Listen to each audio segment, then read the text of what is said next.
Bicara soal gejolak cinta kaula muda, kini nampaknya hubungan Al-Ghazali dengan sang kekasih Alessa Dagize sedang disorot warganet lantaran Al dan Alisa dikabarkan sudah memutuskan untuk mengakhiri hubungan mereka yang sudah terhitung lama itu.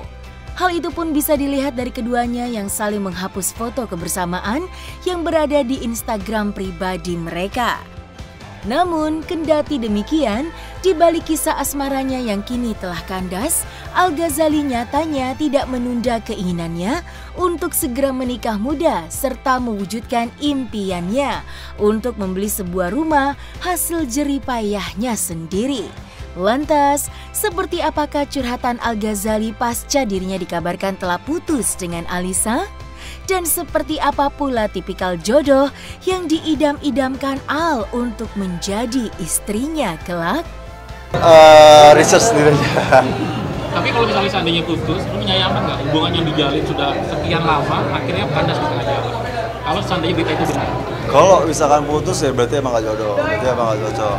Jadi ya sudah, tidak ada penyesalan, tidak ada apa. Bisa kita ya bisa legowo, bisa lawas. Hubungan aku itu private banget, jadi aku ya ada yang mau ngomong apa ya terserah, soalnya kita nggak bisa dicintai semua orang juga kan. Tapi ya aku fine aja karena kita yang jalanin aku sama Al. Masih nyari rumah, dari jodoh. Maksud yang ingin dikejar ke depan? Jodoh kan target kita dari 25 nikah, terus ya apalagi 2 tahun lagi. Kita 2 tahun lagi. Kenapa? Kriterianya gimana sih? Hah? Pasangan yang penting berbakti sama orang tua, solehah, dan apa ya, kalau aku sih sukanya ya suka di rumah. Ya aku sih sebagai adik kalau kakak mau nikah cepet, it's fine ya, karena kakak sekarang umur 23, kalau nikah mungkin paling cepet 24, kita realistis aja ya 24 tuh umur ayah nikah dengan bunda tuh umur 24, 25 kakak Al lahir. Jadi menurutku mungkin aja, cuman aku nggak pernah dengar rumor itu di omongan keluarga sih, cuman dengar itu dari berita-berita doang ya. Kalau selama ini sih, selama omongan keluarga kita nggak pernah ada bahas nikah. Cuman kalau ditanya apakah mungkin ya mungkin aja, karena umurnya sih udah umur nikah kan. Kalau kita ambil dari ayah ya, ayah umur 24 nikah. Jadi mungkin aja sih Al nikah, cuman belum ada pembahasan sama sekali. Ketika kita nikah muda, punya anak cepat, terus kita punya bisnis apapun perusahaan, ntar kalau bisa kita udah pensiun dini kan tidak anak yang kerjain langsung. Pengertian lah, yang penting berbakti pada orang tua, soleha.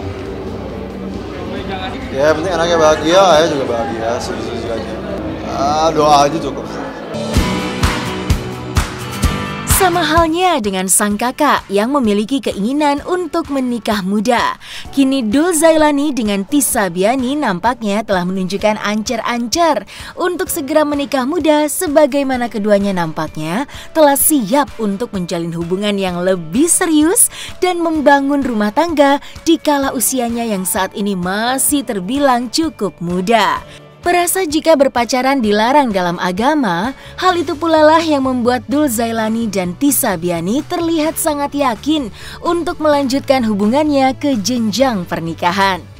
Lantas, seperti apakah curhat yang diungkapkan oleh Dul Zailani perihal kemungkinan dirinya yang akan segera menikah muda terlebih dahulu melangkahi Al dan El? Insya Allah ada rencana secepatnya. Ya insya Allah ya, kita juga gitu.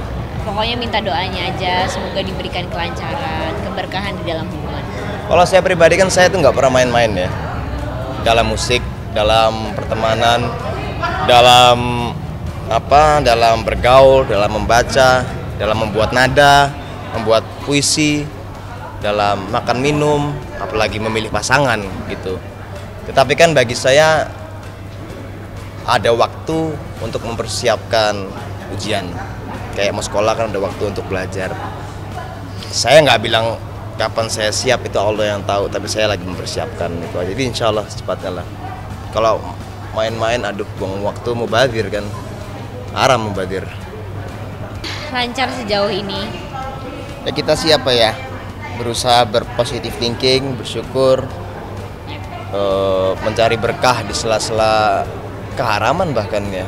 Kan pacaran haram kalau bagi agama, tapi ya bener dong, Tapi saya yakin ada berkahnya. Mungkin dengan belajar menjaga komitmen, belajar saling bantu, saling mengisi, saling menepati janji. Ya kita mencari berkahnya aja deh. Misalkan lagi COVID gini, banyak job cancel, ya udah deh berkahnya berarti kita disuruh jaga kesehatan dan nggak mendengarkan orang-orang yang menakut-nakuti tentang masa depan. Itu aja sih. Kadang kan ntar kalau udah ini gini loh, ntar gini loh, ngapain sih dengerin yang positif aja.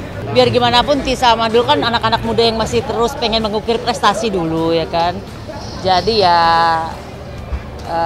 biarkan mereka berprestasi dulu lah. Ya, aku sih selalu bilang ke wartawan ya, kalau dulu emang mau nikah muda, aku sih sangat open untuk dilangkahin ya, karena kan biasanya di Jawa itu kan langkahin adalah sesuatu yang momentum gitu lah, kayak biasanya jarang ada yang langkahin. Tapi kalau menurutku sih, kalau dulu emang udah mantep sama pasangannya dan ingin nikah muda ya aku sih nggak masalah ya, karena aku sendiri sih belum ada target untuk nikah muda. Jadi kalau mungkin dulu udah ada target, mungkin aku dilangkahin, mungkin ya. Ya aku lihat sih mereka berdua sangat bonding ya, sangat nyambung, agamanya nyambung, sama-sama sangat religius juga. Dan aku lihat mereka berdua kalau dalam agamanya mereka bertemu sangat bagus ya. Jadi kayak mereka sering sholat bareng, tapi nggak berdua ya, sering sholat bareng dan lain-lain sih. Aku lihat bagus sih progres mereka berdua. Berbeda dengan kakak serta adiknya yang ingin menikah di usia muda, kini hal yang berbeda justru diperlihatkan El Rumi, putra kedua dari Ahmad Dhani yang nampaknya masih betah untuk menjalani hidup sendiri usai dirinya putus dari sang kekasih Marsha Arwan. Terlihat berbahagia dalam menjalani karirnya menjadi seorang musisi, tak ayal dunia musik tanah air kini nampaknya telah merubah pikiran El Rumi untuk mengembangkan bakatnya dibanding menjalin cinta di usianya yang masih remaja. Mengaku masih sendiri, El Rumi pun mengakui jika dirinya kini hanya memiliki tekad untuk mengembangkan perusahaan rekaman yang dibangun sang ayah, sambil memfokuskan diri dalam bidang pendidikan yang ia dalami dalam bangku kuliahnya. Lantas, seperti apakah El Rumi menjawab perihal kesendiriannya usai putus dari Marsha? Serta seperti apa pula reaksi Bunda Maya melihat putranya yang nampaknya belum memiliki keinginan untuk mengikuti jejak kakak serta adiknya itu? Apa? Masih. Kayak kalau ditanya mungkin nggak nikah muda, mungkin. Cuman ada nggak rencana? Kayaknya sih nggak ada rencana sih. Mungkin. Ada rencana nggak ada rencana sih nikah. Makanya aku juga bingung kenapa. Al gimana nikah, aku juga jawabnya bingung gitu lah. Sekarang sibuk baru beres kuliah aja, lagi menata hidup lagi. Mungkin ngebantu ayah juga kali di perusahaan rekamannya ayah itu. Aku bebasin aja, kan dia belum ada kewajiban untuk cari nafkah. Dia happy.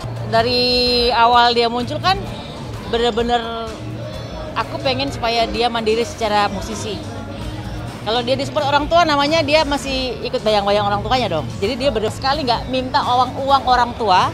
Dia benar-benar mandiri, dia rekaman sendiri, dia bikin video klip sendiri, dia menghasilkan karya dari kemarin-kemarin tuh benar-benar pakai uang pribadinya dia sendiri loh. Jadi itu yang buat aku bangga. Orang pikir kan, oh Dul Jailani nebeng orang tua, nggak ada sama sekali, dan benar-benar dia mandiri banget. Itu yang aku seneng dari anak-anak sekarang tuh, mereka tiga-tiganya alhamdulillah mereka bisa berkarya sendiri dengan uangnya mereka sendiri tanpa minta bantuan orang tua.